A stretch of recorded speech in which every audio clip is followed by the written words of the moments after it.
Mass Effect 4, or Mass Effect 5 as some of you like to call it, is still years away from being released. So far, we've got an official poster, some concept art, and an actual teaser trailer on what the future of Mass Effect will look like.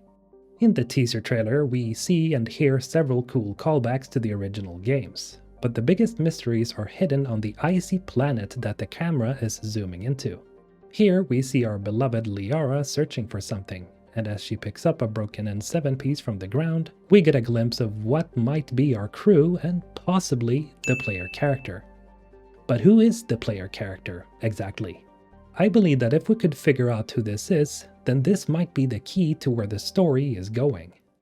How's it going, guys? MrHulthen here, and today I want to dive right back into speculating about the next Mass Effect. And this time, I want to give you guys my honest thoughts on who this individual in the middle might be. And I'm gonna be honest here, trying to figure this out has been, well, difficult to say the least, because there are so many pieces of the puzzle that we're still missing.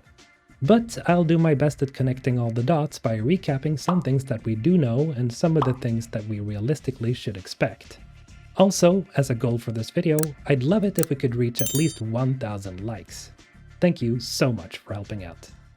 So, starting off from when the teaser trailer released, fans bombarded BioWare with questions. The biggest target was of course the project director, Michael Gamble, who I've mentioned several times before in other videos. And while Mike hasn't really given us clear answers to what we saw in the teaser trailer, he has confirmed several intentional hints that BioWare wants us to think about. The one about the Reaper corpses is pretty easy. But then we also had the intentional shot of the camera panning over from Andromeda to the Milky Way, which Mike said was intentional. This doesn't necessarily mean that the next game is going to be a sequel to both Andromeda and the Milky Way, because Mike later responded with, who knows, maybe not, but we show both for a reason. Now why I'm talking about this is if Mass Effect 4 will be a sequel to both Mass Effect 3 and Andromeda, then that'd be a huge hint for who this individual in the middle is. Some of you might have seen my recent post on the community tab, where I basically pointed out who I suspect it might be. And who am I suspecting exactly? Well, none other than Ryder. Hold on. Pitchforks down, people. Before you start raging or celebrating, this isn't confirmed at all. I'm just giving you my own take on the matter. But Alex, how in the hell could this be Ryder? Why would he or she be in the Milky Way galaxy? Well, the question of why could be several different things.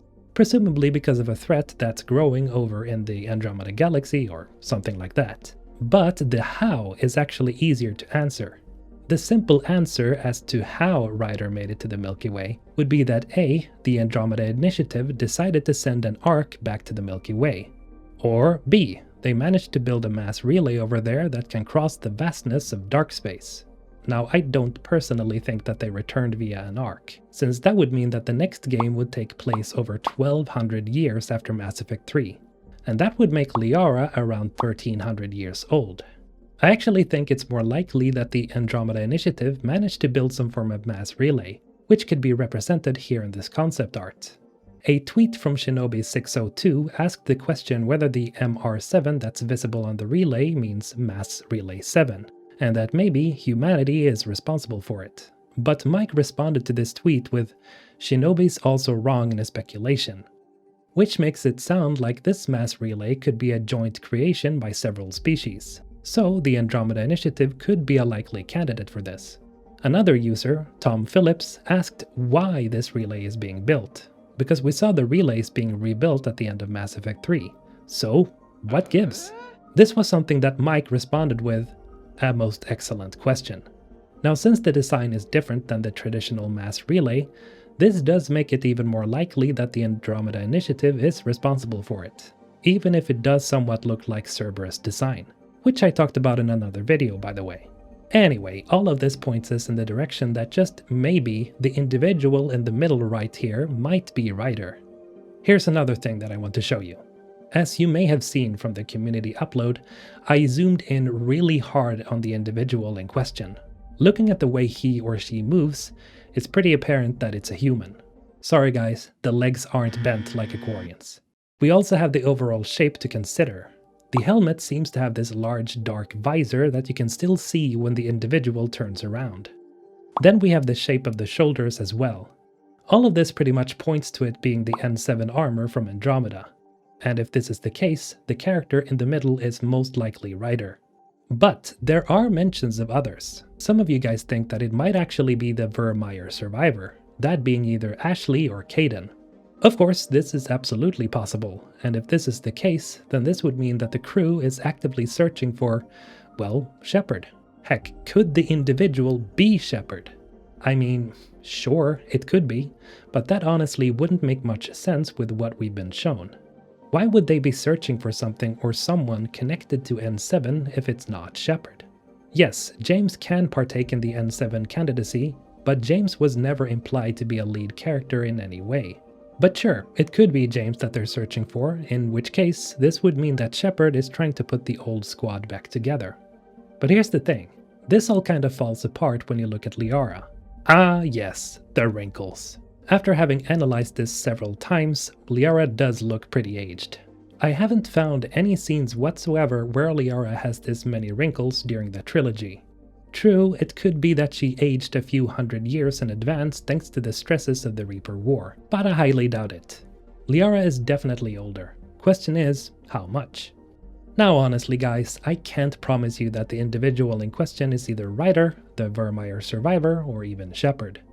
But if we are to look at this logically, and if we collect all the hints so far, it does point to the direction of it being Ryder. While I understand that a lot of you wouldn't like that very much, it might just simply be the case. But have one thing in mind, the problems of Andromeda was mostly the writing. Ryder could be a great character, but she just obviously didn't land with the general audience on the first outing. But characters evolve, and with better writing, Ryder could end up as memorable, in a good way, if bioware does it right. If you want my real opinion on this though, I think bioware would be better off just going with an entirely new character, maybe by introducing him/her during the final stages of Mass Effect 3 as a prologue to the next game. I also made a video on that a while ago, so remember to check that out if you haven't. The biggest problem we have right now is that on one hand, we have a deeply beloved character, that being Shepard, and a character that most of the player base just did not vibe with from Andromeda, that being Ryder. It's gonna be really difficult for bioware to turn the ship around on Ryder, as the memories of a somewhat aloof and nonchalant main character are probably pretty strong with most of the fanbase. A new character that has stronger ties to the original trilogy and maybe to Commander Shepard is definitely gonna bring in more fans. But in order to not retread old ground, it would have to be someone that we haven't met yet. Alright guys, let me know what you think. Is this Ryder? Maybe it's the Virmire survivor? Heck, is it Shepard? Tell me your thoughts in the comments below, and please do tell me if I missed something. We're building this puzzle together. Also, a huge thank you to all my N7 squad members. You guys are amazing. As always, have a great day guys. MrHulthen signing out.